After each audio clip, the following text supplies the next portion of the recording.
Can you imagine a country where over 90% of the population lived in poverty just 4 decades ago? That was the reality for China in 1978. Fast forward to today, and China stands as the world's second largest economy, with a poverty rate under 1%. How did this incredible transformation happen? In this video, we'll delve into the remarkable journey of how China evolved from widespread poverty to becoming a global economic powerhouse, influencing industries worldwide and reshaping the global economic landscape. China is derived from the Chinese word Qin. It is spelled Qin, but it is pronounced as Qin. Qin was the name of an old dynasty which ruled China 2,000 years ago and which united China. This is why Indian people use the term Chinny to refer to Chinese people in their native Hindi language. Qin brought Chinny out. And another interesting fact here about the actual Chinny, the Hindi name for white refined sugar. There is a story that refined white sugar was introduced in India by a Chinese man, which means that a Chinese man either started a sugar factory or else sugar came through the Chinese Channel. Earlier, Indians consumed unrefined sugar and jaggery, which are not as processed as the modern sugar. Another fact that is worth mentioning here is that Chinese people do not call their country China. They refer to their country as Zhongguo. It means the Middle Kingdom. It represents the 4,000 years of China's history. This is how China used to be the center of the world. It was in the middle. From the map, you can clearly observe that China is the 4th largest country in the world. It borders India. But the majority of Chinese people actually reside quite far from India, on the east side of the country. This is due to the fact that the area that is capable of supporting agriculture through arable land is mostly located in that region. In the west, there are the Himalayan mountains and deserts. Due to its size, China was once a highly successful and powerful kingdom up to the 19th century. And then it was colonized, which was another factor that impacted the country. While the British did not manage to colonize China in the way they did with the Indian subcontinent, China was plundered in different ways. This is why the period between 1839 and 1949 is known as a century of humiliation in China. It started in 1839 when the British East India Company began exporting opium to China. Opium is a drug to which many Chinese people got heavily addicted, and the entire Chinese society was destroyed. After this, many treaties were forced upon China, per which China had to hand over significant portions of land and its ports to the British. Then, in 1850, there was a terrible civil war in China called the Taiping Rebellion. Millions of people were killed. Jump forward 40 years, and you get the First Sino-Japanese War in 1894. China and Japan fought over territorial issues. We'll not elaborate on this, but suffice to say that the Qing dynasty was the ruling power in China during that period. It is not to be confused with the Qin dynasty, which is the origin of the name China. The Qin dynasty is 2,000 years old. This was the Qing dynasty. The other was the Qin dynasty. Same pronunciation. The Chinese people had to suffer even worse torture from 1937 to 1945. This time, by the hands of Japanese colonizers who occupied the Philippines from 1942 to 1945. In the World War II video, I described that China was on the side of the Allied powers. It was waging war against Japan. During the Second World War, approximately 30 million Chinese lost their lives. In the middle of all these, a glimmer of light was observed when China and the Allied forces emerged victorious in World War II. Japan retreated. However, immediately after the end of World War II, a civil war erupted in China. A civil war between the Chinese Communist Party and the Nationalist Party, KMT. It began in 1927, but when the Japanese invaded during the Second World War, they ceased hostilities for a while. The Civil War concluded in 1949 with the triumph of the Chinese Communist Party. The people of the Nationalist Party escaped to an island that is now known as Taiwan, and mainland China was ruled by Mao Zedong. This was the point where it can be said that China was formed as the country we know now. On the 1st of October in 1949, the People's Republic of China came into being. In 1958, Mao began the Great Leap Forward campaign, Its goal was to introduce economic and social changes in the country. There were two major policies in this. The first policy was to ensure that the country had a strong and stable financial base. First, to seize the land from the landowners, and then to divide it among the farmers. Land redistribution. Thereafter, collectivizing agriculture. Agricultural cooperatives were created in order to have more farmers to cultivate the land. But at the end of the day, the ownership of the land was vested in the government. Second, industrialization. On the one hand, large industrial plants were constructed for steel production. On the other hand, they are advising people to build small-scale steel furnaces in their backyards to produce steel at the local level. The intention was good, to promote the growth of the country economically, but the result was very bad. The small-scale steel furnaces that people had constructed in their backyards were yielding inferior quality steel. This led to the resources being wasted. Secondly, the farmers were not motivated to produce more food because there was no profit to be made, and no one owned the land. The ownership of the land was, however, vested in the government. Therefore, no matter what crop was being produced by the farmers, it had to be surrendered to the government. This led to a huge decline in productivity. The grain production was reduced by 15% between 1958 and 1961.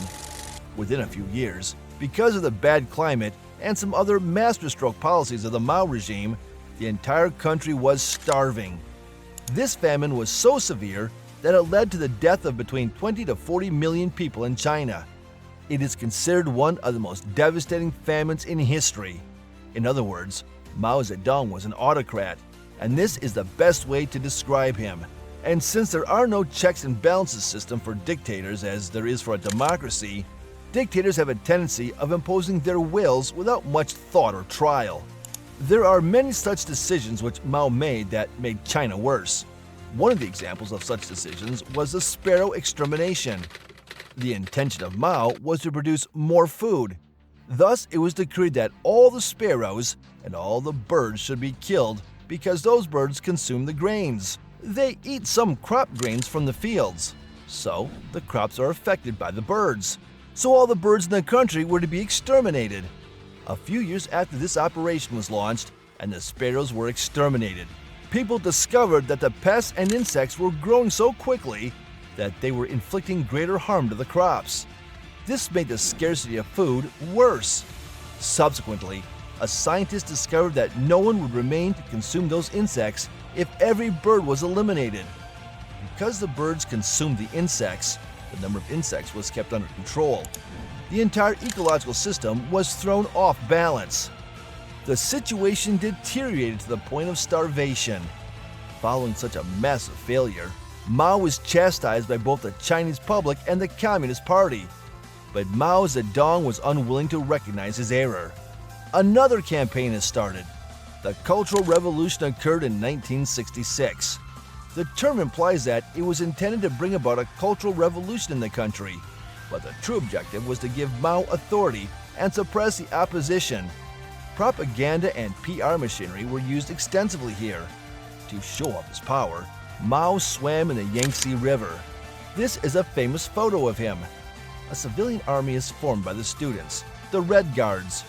Red Guards were loyal soldiers of Mao who had red armbands on their hands, and they used to carry a small red book by Mao. Their job was to target those who were against Mao.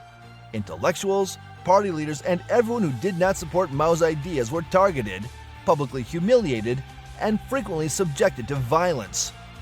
There were Communist Party members who criticized the Cultural Revolution and Mao, and they were also attacked by the Red Guards. The Red Guards attacked several high-ranking party officials, including Liu Shaoqi and Deng Xiaoping. Mao Zedong's Cultural Revolution in China in the 1960s created an environment of terror throughout the country. People were urged to spy on one another and report individuals who resisted Mao's policies. Schools were shuttered, and students were assigned to labor on fields to gain an understanding of rural life.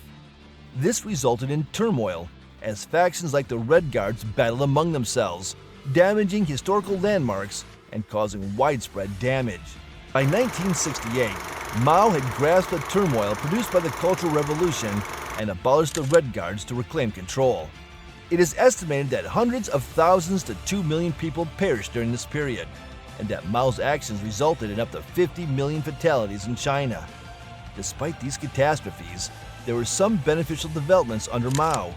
He advocated for women's rights and education, considerably increasing China's literacy rate. His administration also made investments in education and STEM disciplines, providing the framework for China's technological advancements. Following Mao's death in 1976, Deng Xiaoping emerged as a new leader who implemented important changes, resulting in China's modernization. Deng Xiaoping had a very different philosophy than Mao Zedong. He argued that Mao's tightly managed government economy had significantly hurt China during the previous 5 decades. Deng sought to liberalize the economy, resulting in what is now known as socialism with Chinese characteristics. Firstly, Deng introduced a household responsibility system to reform agriculture. Under Mao's Great Leap Forward, private farming was abolished, and all land ownership was centralized under local government control. Deng maintained this ownership structure, but leased land to individual farmers and families long-term. This gave farmers the freedom to choose crops, manage their farms, and earn profits, thereby boosting agricultural productivity. Secondly, Deng implemented reforms in factories through the Factory Manager Responsibility System. Previously, Communist Party members controlled industrial management under Mao, causing significant political interference. Deng shifted responsibility to workers and factory managers, allowing them autonomy in production decisions, setting prices, and determining salaries. This empowered workers with a sense of ownership and motivated them to increase productivity. Under Mao, China operated under centralized planning, where decisions were made by a single authority. In contrast, Deng decentralized economic decision-making, providing more economic freedom. These reforms lifted millions out of poverty and significantly improved people's lives, marking a transformative period in China's modern history.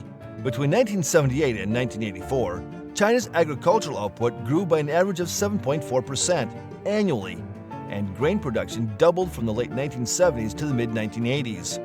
The government then turned its attention to education, passing a compulsory education law in 1986, providing 9 years of free schooling for every child. Comparing this with India, where the Right to Education Act was enacted much later, in 2009, and where education spending as a percentage of GDP remains lower than in China, highlights China's prioritization of education. By 2010, China was allocating 4.1% of its GDP to education, compared to India's 2.9%. Deng Xiaoping also introduced township and village enterprises, TVEs, similar to India's cooperative model, but owned by townships and villages. TVEs aim to boost rural economies across various sectors, such as textiles, electronics, and services. This initiative significantly reduced the income gap between rural and urban areas, employing around 100 million people by the early 1990s and contributing about 20% to China's industrial output. Additionally, Deng established special economic zones in 1980, starting with Shenzhen, which attracted foreign investment through tax incentives and simplified regulations. This economic liberalization policy allowed China to integrate into the global economy successfully, transforming Shenzhen from a fishing village into a major international city with substantial economic growth. As multinational firms such as Nike and Apple established manufacturing operations in China due to its talented labor and good business climate, China's foreign direct investment, FDI, increased from $60 million in 1980 to more than $333 billion in 2021. The administration also prioritized infrastructure development, such as railways and public transportation, as well as fostering scientific research to fuel economic growth. Deng Xiaoping established a quick training program for over 800,000 Chinese researchers, focused on important fields like energy, computers, optics, space technology, physics, and genetics. These scientific initiatives garnered significant government financing, with R&D investment exceeding $500 billion by 2020. One noteworthy example is Beijing's Zhongguancun Science Park, which was built in 1988 and has since become a technology and innovation hub, housing several high-tech enterprises, research organizations, and universities. In the 1990s, India and China were economically similar, with India having a little greater GDP per capita. However, China's economic revolution under Deng's policies has been spectacular, with GDP per capita reaching more than 3 times that of India by 2020. Deng Xiaoping famously compared his reform strategy to crossing the river by feeling the stones, emphasizing pragmatic and deliberate decision-making that is tested and altered incrementally. While Deng's economic reforms promoted freedom, he ruled in an autocratic manner. During his reign, the 1989 Tiananmen Square massacre highlighted political concerns amid economic success. Critics contend that Deng's reforms ignored environmental concerns, exacerbating existing ecological challenges. Furthermore, Deng's authoritarian policies established a precedent that is now being followed by current leader Xi Jinping, who has implemented strict regulations, particularly during the COVID-19 epidemic. Deng Xiaoping's legacy highlights the complexity of national reform, combining economic success with political stability, and has had a long-term impact on China's trajectory and worldwide influence.